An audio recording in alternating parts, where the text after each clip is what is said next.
Hey guys, welcome to the garage. We're inside the 89 Mustang GT. We're going to be taking out the stock instrument cluster and getting ready for the digital dash install. So let's get all these interior trim pieces out of the way and let's get to the cluster. Alright, first things first, you need to get the trim covering the turn signal and the ignition key. So it's literally just Phillips head screws. You just pop those off. There's a little trim ring as well, and this is what you should be looking at. And then you guys, if you're not trekking, the infamous ignition switch, there it is in all its glory. And you're gonna need the special Torx bits if you ever gotta take that off. Alright, so next thing up, we're gonna start going around the console and taking off whatever screws for that. So once you get this piece off from underneath the steering wheel, you can start seeing the screws that hold the console on. You got this one right here. You got another one. And then up top, these ones are really hard to get to. Hope you guys can see those. Alright, so just show you guys the screws that hold the bezel cover. This is looking through the windshield, so this is kind of how I do it. And I use this tool, little ratcheting 90-degree screwdriver to get after them. It's the easiest way I've found. Alright, once you got those 4 screws, so the 2 up top back there, and then the 2 down there out, you can now lift up on the cover over the bezel. It helps if you put your turn signal, left turn signal down, and that way you just got a little bit of extra room to clear over that. And then you'll have the electrical connections for the headlights, fog lights, and the hazards and the window defroster that you'll have to get off on the back side. Alright, let's pull it out. Alright, cover surrounding the cluster is out. There's your electrical connections that are on the back side for the headlights, switch, fog lights. Hard to get to, just give those a nice consistent tug, they'll come off. But there you can see our screws for the cluster. You got 1, 2, 3, 4. Come out.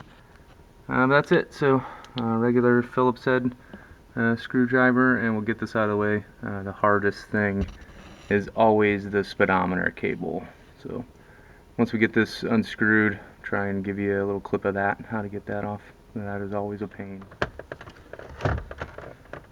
Alright, so there is the speedometer cable. That's about all the room you got there. I'm kind of using my one hand to pull the gauge cluster away from the back of the dash to get access to it. There's your brown plug right there. That connects right back here. See my finger? And that goes through this ribbon, powers a bunch of stuff. I don't really know at this time, but we'll be splicing into that, I'm sure, for the digital dash. But let's get to this speedometer cable. Alright, so got the speedometer cable off. There's the back side of the gauge cluster. As you can see, it's got that little lip right there where it feeds on with the plastic clip. There's the inside of it. You can see how that spins off the transmission, fits back in the gauge, and spins the speedometer. Show you how fast you're going. But here's the white clip I'm talking about. If you kind of just press down on the top of it here, right here with the 2 tangs, if you push down on those and then pull back, it should just pop off as it locks in right here on the back side of the gauge cluster. So it wasn't too bad. I've done it a few times, so just get a little more used to it. But don't try and pry it off. You just got to get that white plastic clip there to disengage on the back side. We've got one more connection on the back side of the cluster for all the electrical connections, so we'll pop that out. Top and bottom, you got those 2 little U-shaped clips. You actually squeeze those in towards the center of the clip, and those will pop out, just like this brown one here. Alright, that'll be it, and the gauge cluster will be out. Alright, here's what you should see with the gauge cluster out of the way. There is our headlight fog light switch. The other gray one was the back side of the gauge cluster. You can see the speedometer cable tucked back there, and there's the brown cable, as well as our hazards and rear windshield defrost. So that's everything out of the way. Tell you what, I'm going to go grab the digital dash, and let's just mount it up here and see how it looks. Alright, I got the digital dash mocked up here. It just mounts with 3 screws, which are provided in the kit. So one down there, and I just loose mounted one up there, and then the third one down on the lower right side. So it fits nice and snug in there. Looks like it's got plenty of space on the back side. Let's go ahead and put the cluster around, see how that looks. Alright, so I got the digital dash mocked up inside the cluster. That looks pretty sweet. Yeah, it's just a blank screen now, but once we get it fired up, obviously it'll look a little better, but fits inside the cluster very, very nice. Very clean. That is going to look great.